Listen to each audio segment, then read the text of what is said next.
یہ بات اس سستے عاشق نے بھی نہیں سوچی ہوگی، مگر میں نے سوچی، اور میں جاننا چاہتا ہوں کہ اینجل نے وہ 2 دن کیسے جنگل میں گزارے۔ تم دونوں جانتی ہو انکل حاتم تائی کو اپنا غلام سمجھتے ہیں، کیونکہ انہوں نے حاتم تائی کو پیسوں کے عوض خریدا ہے، اور اسی لیے وہ ہم سب سے اس کی دوستی ختم کروانا چاہتے ہیں، تاکہ حاتم تائی کو بتا سکے کہ اس کی اوقات صرف ایک ملازم کی ہے۔ مگر حاتم تائی ملازم نہیں، وہ ہماری دوست ہے، اس لیے میں حاتم تائی کے ساتھ رہوں گا، اور اس سے وہ سب کچھ سنوں گا جو تم سب نے سوچا بھی نہیں ہے۔ تم نے صحیح کہا انزلہ، حاتم تائی تم دونوں جیسی نہیں ہے، کیونکہ وہ تم دونوں سے کہیں زیادہ بہادر اور کانفیڈنٹ ہے۔ اگر ہم کہیں باہر جاتے ہیں تو تم دونوں کو ہم چاروں میں سے کسی ایک کے ساتھ کی ضرورت رہتی ہے، تاکہ کوئی شخص تم دونوں کو تنگ نہ کرے۔ میں پوچھتا ہوں تم دونوں کو کیوں رہتی ہے ہماری ضرورت؟ تم حاتم تائی جیسی پرسنالٹی کیوں نہیں بناتی کہ کوئی شخص تم دونوں کی طرف دیکھنے سے پہلے ایک بار یہ ضرور سوچے کہ یار اگر اسے کچھ کہا تو یہ چماٹ مار کر عزت کا فلودہ بنا سکتی ہے۔ دور مت جاؤ، آج کی بات ہی لے لو۔ میں نے کہا میں نے ولید کو اس لیے مارا کہ اس نے میری بات نہیں مانی، اور تم سب نے یہ بات مان لی۔ میں ترکی کا پرائم منسٹر ہوں، جو ہر کسی پر میری بات ماننا فرض ہے۔ میں نے اسے اس لیے مارا تھا کیونکہ اس نے تمہیں ٹچ کیا تھا، وہ بھی تمہاری اجازت کے بغیر۔ جو تھپڑ میں نے مارے نا اسے مریم، وہ تھپڑ تمہیں مارنا چاہیے تھا، مگر نہیں۔ تم کیوں مارو گی؟ تم تو بس اس 3rd کلاس پولیٹیشین کی بات سنو، جو اپنے بچوں کے ساتھ ساتھ ہماری زندگیوں سے بھی پولیٹکس کھیل رہا ہے۔ اس پولیٹیشین کو یہ پرواہ نہیں تھی کہ اس کا بیٹا غائب ہے، کیونکہ اسے پتا تھا یہ سستا عاشق لوٹ کر اسی کے پاس جائے گا۔ کیوں؟ کیونکہ اسے ہفتہ وہیں سے ملتا ہے صرف۔ اس پولیٹیشین کو یہ ٹینشن تھی کہ اس کی عزت مٹی میں مل جائے گی۔ ارے جو شخص شاہوں سے رشتہ جوڑنے کے لیے اپنے سگے لاڈلے بیٹے کی خوشیوں کی پرواہ نہیں کر رہا تھا، وہ ہم سب کی کیا پرواہ کرے گا؟ ایک گدھا بھاگ گیا تو دوسرے گدھے کو شاہوں کے کھونٹے سے باندھ دیا، اور میری اتنی سمجھدار بہنیں اس پولیٹیشین کی بات مانتی گدھی بن رہی ہیں۔ تم دونوں نے یہ سوچا کہ حاتم تائی ڈون ہے؟ کیا یہ سوچا کہ حاتم تائی ڈون بنی کیوں ہے؟ ظاہر ہے بچپن سے تو حاتم تائی ڈون نہیں تھی نا۔ تف ہے تم دونوں کی دوستی پر۔ چلو حاتم تائی یہاں سے جا رہا ہوں میں میری دوست کو لے کر۔ اگر تم لوگوں میں سے کوئی حاتم تائی سے دوستی نبھانا چاہتا ہے تو ڈپارٹمنٹ کی بیک سائڈ پر اپنے اڈے پہ آ جانا، ورنہ یہیں کیفے میں مرے رہو۔ اور تم سستے عاشق آتے ہوئے میرے اور حاتم تائی کے لیے سینڈوچز اور جوس لے کر آنا، ورنہ میں تمہاری ناک توڑ دوں گا۔ چلو حاتم تائی۔ حیام نام ہے میرا۔ ہاں بالکل وہی حاتم تائی۔ مشارب کے اتنے لمبے لیکچر پر سب لوگ خاموشی سے سنتے رہے، جبکہ مشارب کی باتیں سن کر انزلہ اور مریم کو شرمندگی ہوئی۔ وہ ٹھیک ہی تو کہہ رہا تھا، سید ابراہیم الوی پولیٹیشین تھے، ان سے اچھی پولیٹکس کوئی کھیل ہی نہیں سکتا تھا۔ جبکہ حیام ڈون کیسے بنی اور ان سب تک کیسے پہنچی یہ بات کسی نے بھی نہ سوچی۔ اپنا لیکچر ختم کرتے مشارب منہ بنا کر زویان کو بولا تو حیام نے فوراً جواب دیا، جس پر مشارب ہاں میں سر ہلاتا بولتا اس کا ہاتھ تھامے وہاں سے چلا گیا۔ جبکہ مشارب کے جانے کے بعد زویان بھی اپنی جگہ سے کھڑا ہوتا کاؤنٹر پر گیا۔ وہاں سے سینڈوچز اور جوسز لینے کے بعد وہ واپس ٹیبل پر آیا، پھر مریم اور انزلہ کو دیکھتا افسوس سے نفی میں سر ہلاتا وہاں سے چلا گیا۔ پھر امیس اور سلار بھی اٹھتے ان دونوں کو دیکھتے باہر کی جانب بڑھے تو ان دونوں نے ایک دوسرے کو دیکھا۔ مشارب جو حیام کو اپنے ساتھ کھینچتا ڈپارٹمنٹ کے پیچھے لایا تھا، حیام کو زمین پر بٹھاتا اس کے پاس بیٹھا۔ تبھی زویان، سلار اور امیس ان کے پاس آئے تو حیام نے آئی برو اچکاتے انہیں دیکھا۔ یہ لو حاتم تائی، کھاؤ کھاؤ۔ کیا ہم دونوں کے لیے بھی ہیں؟ تم دونوں کے لیے نہیں ہے، یہ سب صرف میرے لیے ہے۔ مشارب کی بات سنتے حیام نے سینڈوچ پکڑا تو زویان نے سلار اور امیس کو بھی سینڈوچ دیا۔ پھر مریم اور انزلہ آتی ایک ساتھ بولی تو مشارب نے منہ بناتے جواب دیا اور زویان کے آگے پڑے سینڈوچز اٹھا گیا، جس پر ان دونوں نے منہ بنایا۔ گندا ماسا موفا۔ وہ دونوں ایک ساتھ چلاتی بولی تو سب نے کہکا لگایا۔ سب سے اونچا کہکا مشارب کا تھا۔ پھر وہ ان دونوں کو سینڈوچز کیچ کروا گیا، جس پر وہ دونوں منہ بناتی امیس کے پاس بیٹھی۔ سوری حیام، ہم نے یہ سب نہیں سوچا تھا۔ مجھے کسی نے کہا تھا دوستی میں no sorry no thank you, اور تم سب لوگ بے فکر رہو، میرے دشمن کبھی بھی تم تک نہیں پہنچ سکتے، کیونکہ اینجل اصل میں کیسی دکھتی ہے یہ تم 6 اور تمہاری فیملیز کے سوا کوئی نہیں جانتا۔ ڈارک ورلڈ میں سب صرف اتنا جانتے ہیں کہ شازل معراج کا کوئی درندہ اینجل نام کا بھی ہے، وہ کہاں ہے، کیسا دکھتا ہے، کوئی نہیں جانتا۔ انزلہ اور مریم کی بات سنتے حیام مسکراتی امیس کو دیکھتی بولی تو امیس بھی مسکرا دیا۔ پھر حیام فوراً بولی تو انزلہ اور مریم نے ہاں میں سر ہلایا، جبکہ مشارب نے منہ بناتے حیام کو دیکھا۔ حاتم تائی، تم نے 2 دن جنگل میں کیسے گزارے؟ تم سب لوگ نہیں سن پاؤ گے، تم سب اپنے اپنے سینڈوچز چھوڑ دو گے، اس لیے رہنے دو۔ اچھی بات ہے، ان سب کے سینڈوچز میں کھا لوں گا۔ چلو اب بتاؤ جلدی سے کیسے گزارے 2 دن؟ مشارب کے سوال پر حیام مسکراتی بولی تو مشارب نے ہنستے ہوئے جواب دیا، جس پر سب نے اس بھوکڑ کو گھور کر دیکھا۔ تمہیں واقعی 2 دن بھوکا رکھا گیا تھا؟ ہاں، مجھے 2 دن صرف پانی دیا گیا تھا، اور اگر میں کچھ مانگتی تھی کھانے کو تو صرف مجھے مار ملتی تھی کھانے کو۔ میں نے شازل معراج سے بہت مار کھائی ہے، اس نے مجھے ہنٹر سے، لوہے کے ڈنڈوں سے، یہاں تک کہ بینتھوں سے بھی مارا ہے، کیونکہ میں تم دونوں کی طرح ڈر جاتی تھی۔ میں خون کو دیکھتے ہی بے ہوش ہو جاتی تھی، اور جب ہوش آتا تو شاذل معراج مجھے اتنا مارتا کہ میں پھر بے ہوش ہو جاتی۔ ان دنوں میں جہاں شاذل معراج میرے لیے ایک درندہ تھا، وہیں پر ایک شخص میرے لیے فرشتہ بھی تھا۔ چلتی تو خیر اس کی بھی شاذل معراج کے آگے بالکل نہیں تھی، مگر وہ شخص میرے ہر زخم پر مرہم رکھتا تھا۔ وہ مجھے تکلیف میں نہیں دیکھ سکتا تھا۔ وہ ہمیشہ کہتا تھا کہ مجھ میں اسے اپنی بہن کا عکس نظر آتا ہے، اور وہ مجھے بہن مانتا بھی تھا۔ کہنے کو وہ بھی ایک ڈان، ایک صفاق درندہ تھا، مگر وہ میرے لیے بہت حساس تھا۔ تمہیں پتہ ہے جہاں ہمیں ٹریننگ دی جاتی تھی درندہ بننے کی، اسے یونٹ کہتے ہیں، اور جب شاذل معراج یونٹ میں نہیں ہوتا تھا وہ مجھے ٹریننگ دیتا تھا۔ اس نے آج تک یونٹ میں آنے والے کسی لڑکے یا لڑکی کو یوں الگ ٹریننگ نہیں دی جیسے وہ مجھے دیتا تھا۔ اس نے مجھے بتایا تھا کہ مجھے بھوکا اس لیے رکھا جا رہا ہے تاکہ میں خون کر سکوں، اور پھر اسی نے مجھے خون کرنا سکھایا تھا۔ تم لوگوں کو لگتا ہے ہم انسانوں کا خون کرتے ہیں، مگر نہیں، ہم ان درندوں کا خون کرتے ہیں جو معصوم لڑکیوں کو بری طرح رونتے ہیں، ان کی عزتیں کھا جاتے ہیں۔ مجھے 2 دن بھوکا رکھ کر شاذل معراج جنگل میں چھوڑ آیا تھا، اور مجھے بس ایک کلو دیا گیا تھا کہ یہاں جہاں تم کھڑی ہو یہاں سے 200 کلومیٹر دور تمہارا یونٹ ہے، اور تمہیں اس یونٹ تک واپس زندہ آنا ہے۔ 200 کلومیٹر دور کس طرف یونٹ ہے یہ نہیں بتایا گیا تھا، اور بس پھر میرے لاکھ منتوں پر بھی شاذل معراج مجھے وہاں پھینک کر چلا گیا تھا۔ میں نے 2 دن سے کچھ نہیں کھایا تھا۔ مجھ میں اتنی ہمت نہیں تھی کہ میں اس کی گاڑی کے پیچھے بھاگ سکتی۔ میں کتنے دیر وہاں بیٹھی روتی رہی، اپنے اس بھائی کو یاد کرتی رہی جو اس صفاق دنیا میں میرے لیے فرشتہ تھا۔ پھر جب مجھ سے بھوک برداشت نہ ہوئی تو میں اٹھی اور چلنا شروع کیا۔ نہ جانے کتنی دیر میں خود کو گھسیٹتی رہی، اور پھر فائنلی مجھے ایک جھیل نظر آئی۔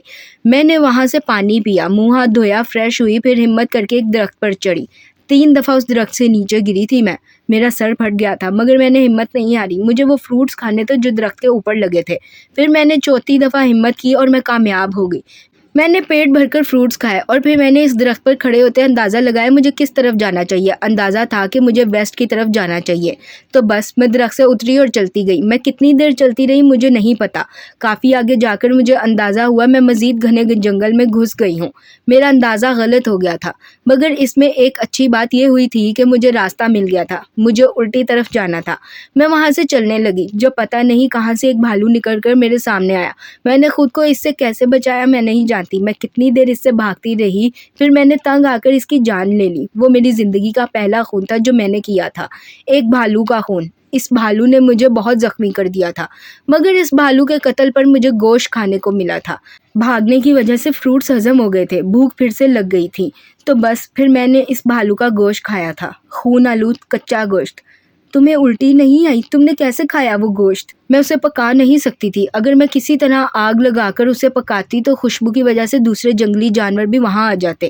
یہ بات مجھے میرے بھائی نے یونٹ میں بتائی تھی، اس لیے میں نے اسے پکانے کا رسک نہیں لیا، اور اسے کچا کھانا میری مجبوری تھی۔ اس جنگل میں زندہ رہنے کے لیے مجھے طاقت کی ضرورت تھی جو مجھے اس گوشت سے مل سکتی تھی۔